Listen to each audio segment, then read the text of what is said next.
Chapter 3ပပနက်နက်နဲ့ရဲရဲဆက်ဆက်အနိုင်ကျင့်ခြင်းဂျမ်ဖန်ဧကရစ်ဘာကြောင့်ကွာလာတာလဲဆိုတဲ့အပြောင်းရင်းကိုတွေးပြီးစိတ်လှုပ်ရှားနေပါတယ်ဧကရစ်လူကမျိုးစားနဲ့တော်ဝင်ရရှိ9ယောက်စာရောက်လောက်ကိုပဲခြံရံပြီးလာတာပါအန်အောစရာကောင်းတဲ့တစ်ချက်ကသမီးတော်ဂျီရိုကိုခေါ်လာတာပါပဲဧကရစ်နဲ့ပါလာတဲ့လူတိုင်းကတော့ဝမ်းနဲ့ကြေကွဲတဲ့အမှုအရာတွေကိုစင်မြန်းထားကြပါတယ်ဂျမ်ဖန်အဲ့လောက်မမိုက်ပါဘူးရေလိုက်ငါးလိုက်ဆိုတဲ့သဘောတရားကိုပဲကောင်းကောင်းအသုံးချပြီးမျက်နှာထားတင်းတင်းနဲ့အားလုံးကိုနှုတ်ဆက်ပါတယ်ဒါပေမဲ့သမီးတော်ဂျီရိုကအမွှေးတိုင်ထုံးညှိပူဇော်ရင်းတိုးညင်းစွာပဲအကိုကြီးဂျန်ချန်အကိုကြီးဂျန်ရန်ကိုခုလိုအခြေအနေကိုရောက်အောင်လုပ်မိတာညီမလေးကအတုံးမကျတဲ့သူဖြစ်နေလို့ပါဒါပေမဲ့အကိုကြီးနောက်ဘဝဆိုတာရှိခဲ့ရင်လေညီမလေးတည်ပြီးတဲ့အခါအကိုကြီးကိုလာတွေ့ပြီးတော့တောင်းပန်မဲ့တီလာအခါကြရင်အကိုကြီးညီမကိုစူချင်းတလို့စူဆဲကျင်လဲတဲ့အကိုကြီးကြိုက်တယ်လို့လုပ်ပါနော်အကိုကြီးအမှန်တော့အဖေကညီမနေကောင်းအောင်ဆိုပြီးသားပူဇော်ပွဲကိုလုပ်လို့အဖေမဟုတ်ပါဘူးညီမကသာမားတာပါအပြစ်ပေးခြင်းပေးရင်ကောင်းကင်ဘုံကြီးသမီးကိုသာအပြစ်ပေးပါအဖေနဲ့သမီးပြည်သူပြည်သားတွေကိုတော့မထိခိုက်ပါနဲ့ရှင်အဟင်ဟင်တွတ်ရေရွတ်နေပါတယ်ဟန်ဆောင်မှုတွေကောက်ကျစ်မှုတွေမပါပဲလုံးဝကိုဖြူစင်နေလုံးပါတယ်ဒီပြောဆိုနေမှုကဟိုဟန်ဆောင်နေကြတဲ့ပုံကိုတစုကိုအရှက်ရသွားစေသလိုတက်ရောက်မှုအတော်ရှိသွားတဲ့ထင်ပါရဲ့တောင်ကြီးတွေတရုတ်တောင်နေရာကနေကြောင်ကြကြမနေတတ်မထိုင်တတ်လှုပ်ရွပါဖြစ်နေပါတယ်ဖက်တီးဆန်ပါဂျီရိုကိုမမုန်းနိုင်လောက်အောင်ဖြစ်သွားပြီးဟန်ဆောင်နေကြတဲ့လူတစုတက်ကိုမုန်းတီးမှုကရွေးရှားသွားတယ်ဒီမဲ့မင်းသမီးလေးမင်းပါတွေပဲပြောနေတည်တဲ့သူကတည်သွားပြီးပြမင်းသာတကယ်အပြစ်ရှိတယ်လို့ခံစားနေရတယ်ဆိုရင်အကိုချန်ကိုလက်ထပ်ပြီးသွားမင်းအဲ့နေရာမှာအကိုချန်နဲ့တူနေလိုက်တော့ရှင်တို့မှမင်းသမီးလေးနဲ့ကျုပ်ကိုနဲ့မထိုက်တန်ဘူးလို့ပြောလို့ရပေမဲ့တေးပြီးဆိုမှတော့အတူပဲအဟတ်ဟုတ်သားပဲငါအကိုချန်ကကြံတာတွေတော့မပြောလို့ဘူးခုလိုတင်ပါလှလေးနဲ့ကောင်မလေးတွေဆိုအရန်သဘောကျတာတော့ငါပြောဝင်နဲ့ဖက်တီးဖန်ရန်စကားတွေစပြောလာပါတယ်ဘသူမှသူကိုတားနိုင်ခြင်းမရှိပါဘူးသူစကားတွေကဧကရစ်လူကိုတိုက်ရိုက်ထိရှာနေပါတယ်ဧကရစ်လူတယောက်လဲခွေးသားဖက်တီကသမီးကိုမြန်သေးအောင်ကျိန်ဆဲရဲတယ်လို့တွေးပြီးဒေါသထွက်နေတဲ့တစ်ဖက်မှာလည်းတော်ဝင်ပုဂ္ဂိုလ်တွေအနေနဲ့သူတို့ဘက်ကိုဖက်တီးဖန်လှည့်ပြီးလောင်ပြောင်ပြောဆိုလာမှကြောက်နေကြလို့ခပ်ပေါ်မှုအရာတွေကိုပြင်နေကြတဲ့ဂျန်ချန်ကတော့အခေါင်းကိုကိုယ့်အိယာလို့စိန်နဲ့ဖက်တီးဖန်စိတ်လို့ကိုလို့ပြောနေသမျှကိုဖေးနေပါတယ်ဒါပေမဲ့ခုလိုပောက်ကွဲလူအခြေအနေမှာဘသူကများထပ်ပြီးတေးချင်းအောင်စောင်းနေနိုင်တော့မှလဲဂျန်ချန်ဆက်ခနဲထိုင်လိုက်ပြီးခွေးမသားဖက်တီးငါကိုအေးချမ်းချမ်းလေးတောင်ပေးမသေးပါလားကွာလို့အော်ဆဲလိုက်ရင်းပွဲဆူတာကိုငိမ့်လိုက်ပါတယ်ပောက်ကွဲလူအခြေအနေကနေတမဟုတ်ချင်းအေးစိတ်မှုတွေအစားထိုးဝင်ရောက်လာပါတယ်လူတိုင်းစက္ကန့်ပေါင်းများစွာကိုငြိမ်သက်သွားတယ်ဘာလဲဖုတ်ကောင်ကြီးနိုးထလာတာလားတချို့တော့အသေးငယ်သူတွေဆိုတုံလို့လမ်းဖြတ်ပြေးဖို့ပြင်ကြပါတယ်တို့ပေတဲ့လဲအနီးဆုံးမှာရှိတဲ့ဖက်တီးဖန်ကတော့တစ်ချက်ကြောင်သွားတာပဲရှိပေမဲ့ချက်ချင်းပျော်ရွှင်တဲ့အမူအရာမျိုးတွေပြလာလေရဲ့အကိုချမ်းအကိုကဘာလို့လူသေးလောင်းလုပ်ပြီးတေတန်းကစားနေရတာလဲဗျတေတန်းကစားတယ်ဟုတ်လားခွေးကောင်အင်းတေတန်းကစားရတာပင်မနဲ့ကွာမင်းဆန်းကစားကြည့်ချင်လားဖက်တီးတစ်ချက်တုံခါမိရင်ငင်ကြပါဆက်ပိတ်လို့သွားပါတယ်ဧကရစ်လူရဲ့မျက်နှာကတော့ထူးထူးခြားခြားကိုငြိမ်သက်နေပါတယ်မုံတိုင်းမလာခင်ငြိမ်သက်နေတာမျိုးပါတို့ပေတဲ့လဲနောက်လိုက်တယောက်ကတော့ဖားရပြီးထားအော်ပါတယ်ဂျန်ရန်မင်းတေးချင်အောင်ဆောင်ရဲတယ်အဲ့ဒီအတွက်မင်းဧကရစ်ကိုလှည့်စားမှုနိုင်ငံတော်တစ္ဆာဖောက်မှုတွေနဲ့မင်းရဲ့ကလန်တစ်ခုလုံးကိုတောင်အပြစ်ပေးလို့ရတယ်ကွာဂျန်ချန်နည်းနည်းလေးမတောင်တုံလုံးဟန်စိတ်လှုပ်ရှားဟန်မပြပါဘူးသူ့ကိုယ်သူပြင်းဟန်နဲ့တစ်ချက်အကျော်ဆန်ပြီးမင်္ဂလာရှိသောအခေါင်းတော်ထဲကနေထလာပါတယ်ဖက်ဖရီလူကိုတည်ငြိမ်စွာပဲကြည့်ပြီးအရှင်ကျွန်တော်မျိုးဂျန်ချန်ကန်ကောင်းပြီးတစ်ချိန်ရှင်တန်ခဲ့ရပါပြီအခုလိုရှင်တန်ခဲ့ရတဲ့အတွက်ကျွန်တော်ကိုတဖန်ချိန်နဲ့တည်တဲ့အထိထက်ရိုက်လိုပါသလားဒီတန်မိုးမရှိတဲ့ကောင်လေးကိုဆက်လက်ရှင်တန်ခွင့်ပေးလိုပါလားအရှင်ဧကရစ်တပါးအနေနဲ့ဂျန်ချန်အသက်ရှင်နေသေးတာဟာထူးခြားမှုတစ်ခုမှန်သူရိပ်မိပါတယ်ဒီကောင်လေးရဲ့မေးခွန်းကိုသူချက်ချင်းပဲတုံ့ပြန်ပါတယ်နိုင်ငံတနိုင်ငံရဲ့ဧကရစ်တပါးအနေနဲ့မင်းရှင်တန်နေသေးတဲ့နောက်မှာငါဘာလို့ထပ်ပြီးရှင်တန်ခွင့်မပေးနိုင်ရမှာလဲအမှန်တော့ဧကရစ်လူအနေနဲ့ဂျန်ချန်ကိုထပ်ပြီးတက်လို့တဲ့အငွေသက်တွေရှိနေပါသေးတယ်ဒါပေမဲ့သူ့အနေနဲ့ရာဇတိကိုထိမ့်မဧကရစ်ဆိုတဲ့ဂုံကရှိမှာပါတကယ်လို့သာသူ့အနေနဲ့စိတ်ထဲရှိတဲ့တိုင်းသာလှုပ်လိုက်ရရင်ဂျန်ချန်ချက်ချင်းတည်သွားရမှာပါအဲ့လိုလှုပ်လို့ရပေမဲ့သူဟာမင်းကျင့်တရားနဲ့မညီဘူးဆိုတဲ့စကားတချို့နဲ့ပိတ်သွင်းခြင်းခံရတဲ့အပြင်ကိုဂျန်ဟန်မျိုးစားနဲ့စစ်တီတွေကတေချာပေါက်ကိုပုံကန်ကြပါလိမ့်မယ် အရှင်ဒီငမိုက်သားကတည်တယ်ဆိုပြီးဟန်ဆောင်လိန်ညာခဲ့တာပါအဲ့ပြစ်တစ်ခုတည်းနဲ့တင်ကိုပဲတည်တံထိုက်နေပါပြီအဲ့ကိစ္စကိုပြန်စဉ်းစားပြီးတရားမျှတမှုကိုရှာပေးပါအရှင်ဒီငပွေးကဖားရက်ဖားကောင်ပဲထပ်ပြီးချွန်ပြန်တာမှန်းကြံပန်းတွေပါတယ်ကြံပန်းအနေနဲ့ဒီချိန်မှာထိတ်တိုက်မတွေ့ပဲရှောင်းနေကမှတော်ကာကြမင်မှန်သူသိပါတယ်ဒါကဘာကိုဆိုလိုတာလဲတိရန်ရှာမျိုးစားကြီးအရှင်မင်းကြီးအနေနဲ့ဖြစ်ပြီးသားတွေကိုဒီတိုင်းပဲထားလိုက်ဖို့ပြောနေတာကိုပဲအတင်ကဘာကိုဥတီချင်နေတာပါလိမ့်ပြောရရင်အရှိစီရင်စုမှာရှိတဲ့တရရှိရောက်သောမျိုးစားတွေမှာမကောင်းတဲ့ပုံရိပ်တွေရှိကြပါတယ်ခုကြံဖန်းနဲ့တီယန်ရှုမျိုးစားကအမြဲပြိုင်ဆိုင်နေကြတာပါဟ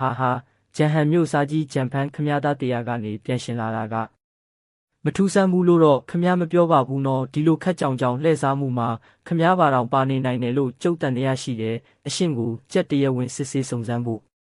့တရားဝင်လျှောက်လွှာတင်မယ်တကယ်လို့သာကြုတ်ထင်တဲ့အတိုင်းသာမှန်ခဲ့ရင်ခမရတို့အားလုံးအပြစ်ပေးခံရဖို့တာပြင်ထားတစ်ချိန်တည်းမှာပဲဂျန်ချန်ကတော့သူ့အဖေရဲ့ပောက်ကွဲလာတော်တာကိုထိန်းချုပ်နေတာကိုတိတ်တဆိတ်ပဲကြည့်နေပါတယ်ပြီးတော့ဧကရစ်လူနဲ့သူ့သမီးကိုတို့ရဲ့လှုပ်ရှားမှုကိုလည်းအလွတ်မပေးပါဘူးအဲ့နောက်မှာတီတီငိမ့်ငိမ့်ပဲ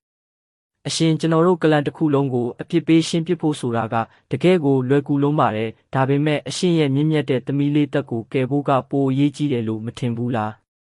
လို့စပြောပါတယ်ဧကရစ်လူတစ်ခုဟုတ်ချင်းအေးဆက်သွားပါတယ်ဒီကောင်ဘာပြောချင်နေတာလဲထူးခြားတဲ့ရဲ့လို့တော့လည်းမဟုတ်ပါဘူးကျွန်တော်ချိန်နဲ့အသေးရိုက်ခံရတော့ကကျွန်တော်နာကိုကပ်ပြီးပြောတဲ့တခိုးရှင်တယောက်ရဲ့အတန်ကိုကျွန်တော်ကြားခဲ့ရတယ်လို့ထင်တာပဲမင်းသမီးလေးရဲ့ဝေဒနာကိုပျောက်ကင်းစေဖို့နီလန့်တွေလို့တော့ကျွန်တော်သိလိုက်ပါတယ်မင်းသမီးလေးဝေဒနာအရှင်းပြောက်ဖို့ကျွန်တော်ဆက်လက်ရှင်တန်နေမှဖြစ်မယ်ဆိုတဲ့အတိကကျွန်တော်ကိုထိုးနှက်နေတာနဲ့ကျွန်တော်ပြန်ပြီးရှင်တန်ခဲ့ရတာပါဒါတောင်ကျွန်တော်တိထိုက်သေးတယ်လို့ယူဆရင်တော့ခုချက်ချင်းကြိမ်လုံးယူပြီးအသေးသားရိုက်တက်လိုက်ပါတော့အရှင်ကြံချန့်လိုညံရည်ထက်တဲ့ကောင်လေးကဘယ်နေရာမှာဘယ်စကားကိုဘယ်ချိန်မှာပြောရမယ်ဆိုတ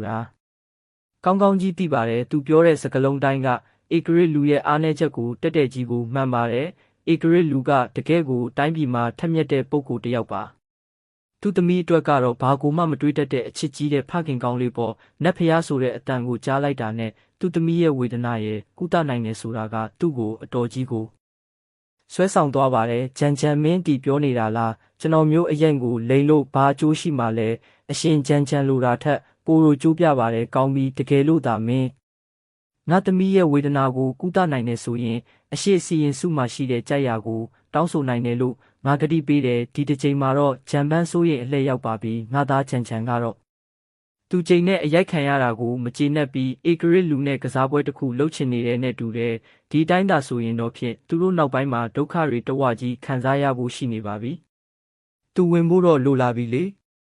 ချန်အားမင်းစေးပညာမှာလည်းထင်တလောက်တက်ကြွတာလည်းမဟုတ်ဘူးတကယ်တော့တဲ့ဆေးဆရာတွေနဲ့တော်ဝင်ဆေးကန်းတွေကလောင်မင်းသမီးလေးရဲ့ဝေဒနာကိုမကူပေးနိုင်ဘူးလို့လက်လျော့သွားကြပြီးဘာလို့ဒီလိုပေါ့ပေါ့လေးပြောနေရတာလဲသူ့သားကိုစူဒါလိုနဲ့သမီးတော်လေးအကြောင်းကိုဝင်သိပေးတာပါစိတ်အေးအေးထားစမ်းပါအဖေရသားဆေးပညာမှာဆရာတဆူမဟုတ်ပေမဲ့လို့နတ်ဖျားတွေရဲ့လမ်းညွှန်ချက်အရလုံးကိုမှားစရာအကြောင်းမရှိပါဘူးဂျန်ဂျန်သူ့အဖကိုပြောသလိုနဲ့ချင်းချောက်ပါတယ်နတ်ဖျားတွေရဲ့လမ်းညွှန်ချက်ဆိုတဲ့စကားလုံးကထိပါတယ်အိုးဟုတ်တာပေါ့နတ်ဖျားတွေရဲ့လမ်းညွှန်ချက်ပဲဟာလွတ်လပ်နေဂျန်ဂျန်မင်းကူတာအရန်ကြီးမထိရောက်ခဲ့ရင်တော့ငါခွင့်လွတ်ပေးမယ်တကယ်လို့အောင်မြင်ခဲ့ရင်တော့အဆုံးမရှိတဲ့ဂုံပြူချီးမြင့်မယ်ဟုတ်လားဂုံပြူချီးမြောက်တာတွေကဂျန်ချန့်အတွက်အရေးမပါဘူးသူဒီပွဲကိုကစားနေတာကတေတံကနေလွတ်ဖို့ပါနှိမ့်ချနိုင်သမျှနှိမ့်ရပြီးနေမသာသူ့အနေနဲ့ကာကွယ်မှုအလွှာကြီးမရနိုင်မှာပါသူတာဂုံတွေမြောက်စားမှုတွေရှိလာရင်တော်ဝင်မိသားစုတွေရဲ့တိုက်ခိုက်မှုတွေမနာလိုမှုတွေအများကြီးသူကြုံလာရနိုင်ပါတယ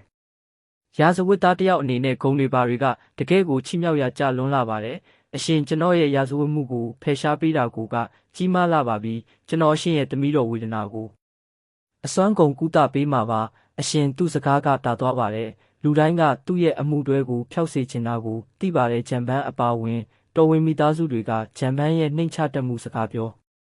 ချက်ချကြမှုတွေကိုသဘောကျနေကြပါတယ်အဖိုးကြီးဂျန်ဖန်းတောင်အဲ့လိုတက်ပါလားကောင်းပြီလေဒီနေ့ကစပြီးဂျန်ချန်ရဲ့ရာဇဝတ်မှုတွေအကုန်လုံးကိုဖျက်သိမ်းလိုက်တဲ့ဂျန်ဖန်းကလွတ်လပ်သူတစ်ယောက်ဖြစ်သွားပြီးဂျန်ဟန်မြို့တော်ရဲ့မျိုးစားလောင်းရအဖြစ်ရထားတာတွေကိုမပြောင်းလဲပဲရှိစေနောက်တစ်ချိန်မှာတယောက်ကသူ့ရဲ့ရာဇတူးမြတ်မှုအကြောင်းကိုပြောလာတာဟာအရှိစီရင်စုရဲ့တော်ဝင်မိသားစုကိုစန့်ကျင်တာပဲဂျန်ရန်အောင်မြင်ပြုံးလိုက်ပါတယ်ပြီး တကယ်တော့မင်းသမီးလေးကခံစားနေရတာကအဖျားဝေဒနာမဟုတ်ပါဘူးဆိုတဲ့စကားလုံးနဲ့စတင်ဖောက်ခွဲလိုက်ပါတယ်အားလုံးပဲတိတ်ဆိတ်သွားကြပါတယ်ဒီကောင်သေးချင်နေတာလားလို့စပြီးတွေးနေကြပါပြီသူကရာဇဝတ်မှုတွေအကုန်ပြင်းငိမ့်သွားပြီလို့ပြောလိုက်မှပဲဒီစကားကိုစပြောတာဖြစ်ပါတယ်မင်းသမီးလေးသာဖျားနေတာမဟုတ်ရင်ဘာလို့ဒီလိုပုံစံမျိုးဖြစ်နေရမှာလဲဧကရစ်လူလဲဒီငပွေးကောင်ကိုရိုက်ဆုပ်ပစ်ချင်နေပါပြီဒါပေမဲ့သူ့စိတ်ကဒီကောင်ပြီးဆုံးအောင်ပြောပါစေဦးလို့သတိပေးနေတဲ့အရှင်ကမင်းသမီးလေးကိုတကယ်ပဲဖျားနေစေချင်တာလားတီရန်ရှုမျိုးစားကြီးဝင်ရောက်မှုခွင့်ဝင်ပြီးဆိုပြီးထွက်လာပါတယ်ကောင်ဆုပ်လေးချမ်းမင်းဘရင်နဲ့ကစားနေတာလားတေမိတ်တောင်းနေတာလားကွာလို့ပြောလိုက်ပါတယ်ဂျန်ရန်ဒီယုံမြင်လို့ဒီခြုံတွင်လိုက်တာပါမျိုးစားကြီးတီရန်ရှုကိုတီကောင်ရှုလို့ဖို့သူကွင်းဖန်တာကတကယ်မိပါတယ်အရှင်ကျွန်တော်မျိုးကနတ်ဖျားတွေရဲ့လမ်းညွှန်ချက်အတိုင်းလိုက်နာပြီးမင်းသမီးလေးရဲ့အဖျားဝေဒနာကိုကုသပေးနေတာပါနတ်ဖျားတွေကိုစိတ်ဆိုးအောင်လို့ဟိုဟာပြောဒီဟာပြောနဲ့ရန်တိုက်ပေးတာမျိုးလုပ်နေတာကတော့မကောင်းဘူးလို့ထင်ပါတယ်ဧကရစ်လူအနေနဲ့ကြမ်းကြမ်းလုပ်နေတာတွေကအတိတ်ပဲမရှိဘူးလို့မြင်ပါတယ်ဒါပေမဲ့ခုချိန်မှာတော့သူဘာမှမတတ်နိုင်ပါဘူး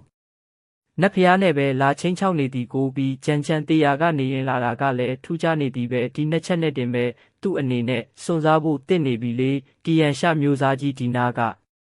ထွက်သွားစမ်းပါလို့သာအမိတ်ပေးနိုင်တော့ပါတယ်ဒီကောင်စုပ်လေးကလိန်နေတာပါအရှင်ထွက်သွားလို့ငါပြောနေတယ်ဧကရစ်လူအရန်ဒေါသထွက်စွာပဲအော်ပြောလိုက်တယ်တီရန်ရှုမျိုးစားအနေနဲ့ဂျမ်မီသားစုကိုဟိုးအောက်ဆုံးကိုပို့ချင်ပေမဲ့ဧကရစ်လူနဲ့တော့အတိုက်ခံမပြုတ်ဝင်ပါဘူးအရှင်အခုနာကနတ်ဖျားတွေကိုမထီမဲ့မြင်ပြုတဲ့အတွက်သူတို့အရန်စိတ်ဆိုးနေကြပါတယ်အဲ့အတွက်သူတို့ကိုလှောင်ပြောင်ခဲ့တဲ့သူကိုကိုပါကိုသုံးချက်ရိုက်ပြီးဆုံးမစေလိုနေပါတယ်ဒီလိုကိစ္စလေးကတီရန်ရှုလိုမျိုးစားကြီးအတွက်အသေးဖွဲလေးပဲမဟုတ်လားခင်ဗျဂျန်ဂျန်စောင့်မြင်ကက်လောက်အောင်ယဉ်ကျေးပြလိုက်ပါတယ်ဧကရစ်တပါအနေနဲ့တော့မျိုးစားကြီးကိုကိုပါကိုရိုက်ဖို့အမိတ်ပေးရမှာမလျော့ကန်ပါဘူးလေကျွန်တော်သာဆိုရင်တော့အမိတ်ကိုစောင့်မနေဘူးဧကရစ်မိသားစုကိုတစ္ဆာစောင့်တည်တာကိုပြဖို့ကိုသုံးချက်မဟုတ်ဘူးအချက်30ဆိုလဲချက်ချင်းရိုက်ဖို့ဝင်မလေးဘူးဖြတော်ဝင်မျိုးနွယ်တချို့ကဂျန်ချန်ကဒီလိုဖြစ်စေဖို့တမင်ဖန်တီးနေတာလို့ယုံကြပြီးအချို့ကတော့ဒါကတကယ်ဖြစ်တင်တာပဲလို့တွေးနေပါတယ်ဘလို့ပဲဖြစ်ဖြစ်သူတို့ကပြိသက်တွေပဲလေကိုဘာသာပါရရမဲ့သူမှမဟုတ်တာကိုဘာဖြစ်အားမှမရှိပါဘူးဒီရန်ရှုမျိုးစားနာကနေခလန်းလန်းကိုပြီးစုပ်ပြီးရိုးနေရပါတယ်သူဘာလို့မလဲကိုဝိုင်းကြည့်နေကြပါတယ်တယောက်မှ